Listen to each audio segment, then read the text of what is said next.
Mediterranean. So today we'll be talking about the bubonic plague.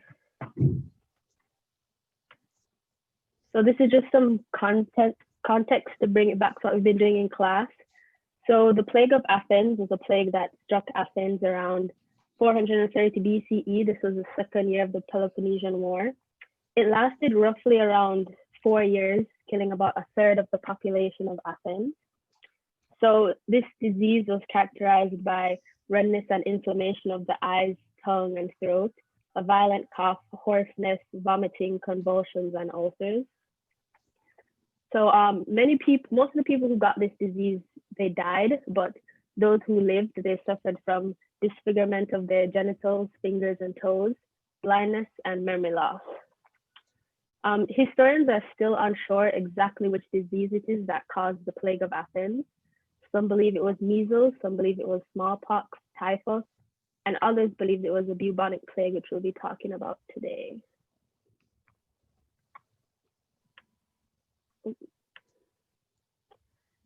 So the bubonic plague is, historians believe that it originated in either China or India.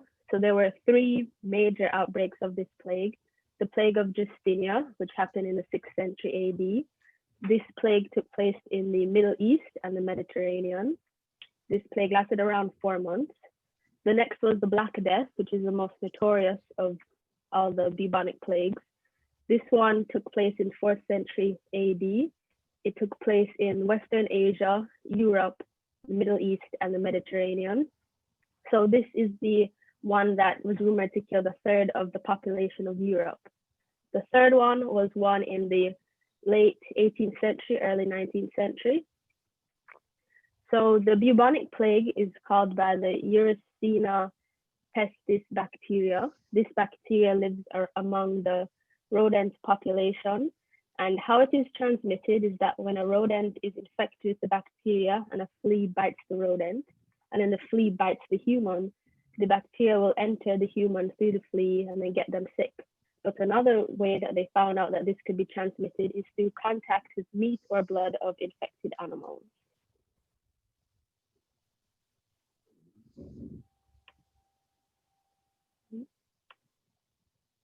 All right, so let's talk about symptoms and spread.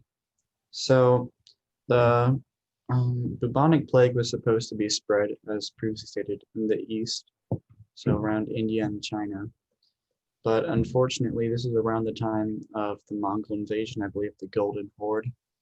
And they decided to attack this one town called Kaffa. Well, it wasn't really a town, it was a kingdom, but the kingdom of Kaffa. And the Mongols were attacking this, but yet the Mongols were getting sick from the bubonic plague they had caught in either China or India.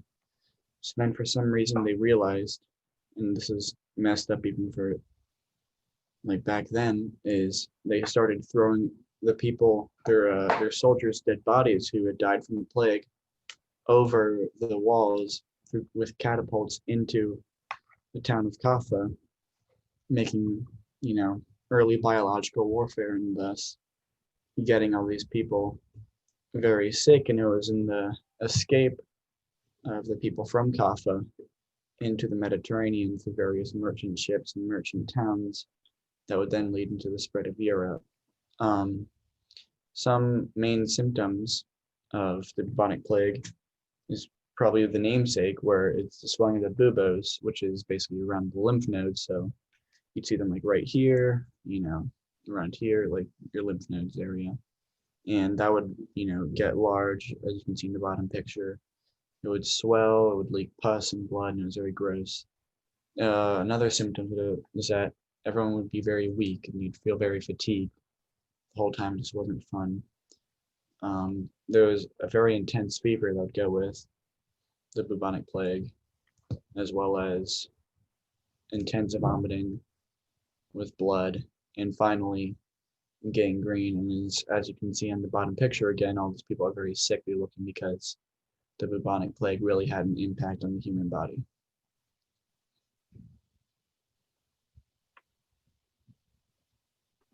So I have a quote here from Jean Foucault. To better understand the absolute destruction the physical and mental stress of the time.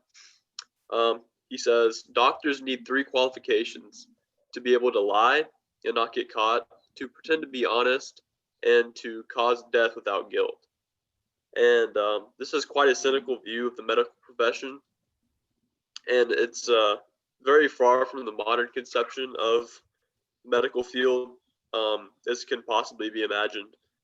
And the sad thing is that it's not too far from the truth. Of course, little was really known about the outbreak, about the first outbreak of the bubonic plague in Europe during the 14th century. The outlook was very bleak. It was ravaging families left and right, tearing them apart. And so like I said, there weren't very many good treatments or cures, and people were really scrambling for any kind of possible understanding that would help them fight this disease, or at least mentally cope with it, which is always important, of course. Right. Okay. So there were many theories about the plague. Just like in ancient Greece, there were still people who believed in humors in the body. And so there's an idea that there were actual humors that were airborne and could be ingested through breathing or whatnot, and would actually affect the balance of the humors in the body in a negative way. And so that was one possible theory as to the cause of the bubonic plague. Another was miasma, or bad air. This was very prevalent. It affected a lot of the ways that people tried to treat the plague, as we'll see in the next slide. One of the more strange theories involved earthquake, like cracks in the earth, actually releasing this bad air. And there was a general overtone of punishment or sin from God, again tying back to the idea of divine punishment. And as we'll see soon, the idea of miasma actually could have been helpful in some ways. Some scientists believe there's evidence that another possible way of spreading the disease was actually just through the air. Maybe a mutation happened or something, but according to some accounts, there is some evidence to suggest that it could have been airborne. All right, so let's talk about conventional treatment first. One of the first things that you see, and it's not very, it didn't really emerge during the Justinian plague, but more towards the Black Death in Europe, as you get the emergence of the plague doctor, which is probably also the most popular, I guess, pop culture reference of the Black Plague. And it was this sort of doctor who was dressed in all black, would have like a bird-like mask, that he had a bunch of herbs in there to, protect him from the bad air. Or at least that was the theory. And then he'd carry a sharp stick that he'd use to poke and pop his his patients, buboes, and try to heal them in that way. There was also a religious aspect, sort of like the Temple of Asclepion, where, people would turn to God or to various gods in order to pray for help. And that was also a very common theme seen throughout many ancient healing ways. Probably the two best ways to treat the Black Plague, and not even treatment, was fumigation, where they'd try to get rid of the bad air through, burning incense in the house, or burning different types of herbs, or smoking out the plague, trying to get rid of that bad air, or just overall quarantining themselves in these houses and not getting out and not, spreading it even further. And finally, as you can see in the picture, bloodletting was also a big part of conventional treatment for the plague. So as you can see, and as was pretty typical for back in the day, you might say, there's really a blurry line between conventional and unconventional treatment. So typically how we ordered this was conventional treatment was around for a long time,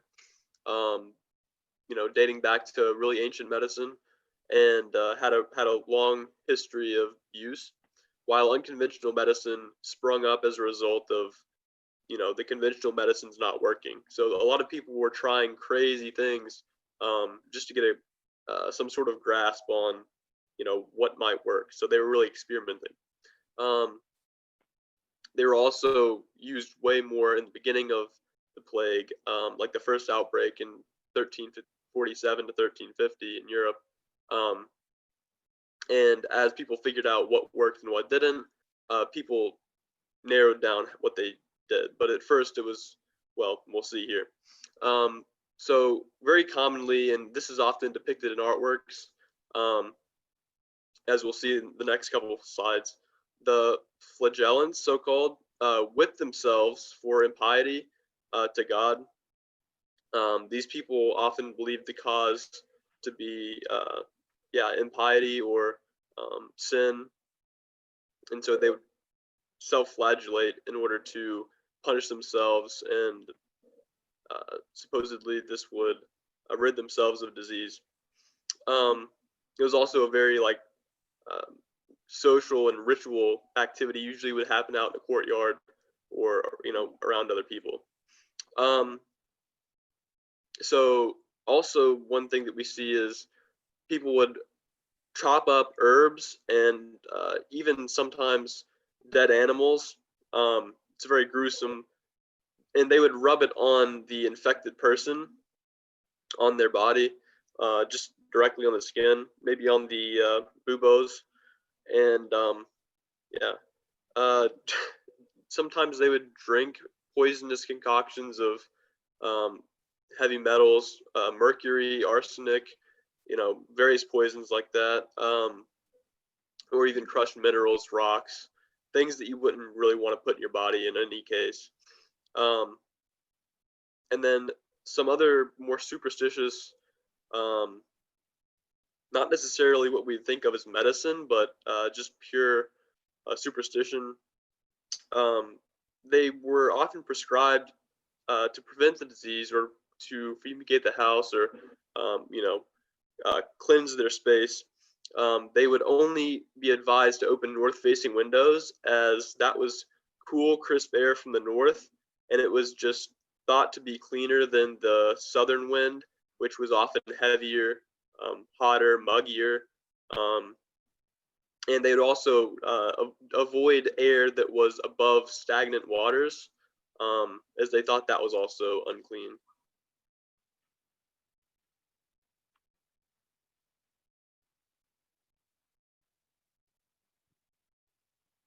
Oh, oops. Sorry, just to add on these pictures for clarification. This is the picture of the plague doctor. As you can see, he's wearing the bird-like mask. It's very popular in like Halloween costumes and stuff now. And he's holding the stick that you'd use to break buboes. And on the right is a picture of the flagellants whipping themselves. All right, for our discussion question, this is in relationship to the treatments that we previously talked about. Were there any other examples of quote-unquote pseudo or unconventional treatments in ancient medicine, especially in the ancient Mediterranean? If so, in what ways did they cure? Was it a more physical, emotional, spiritual cure? Or was there reasoning to state that there was no form of cure at all? Thank you, everybody. Your citations. And that's that.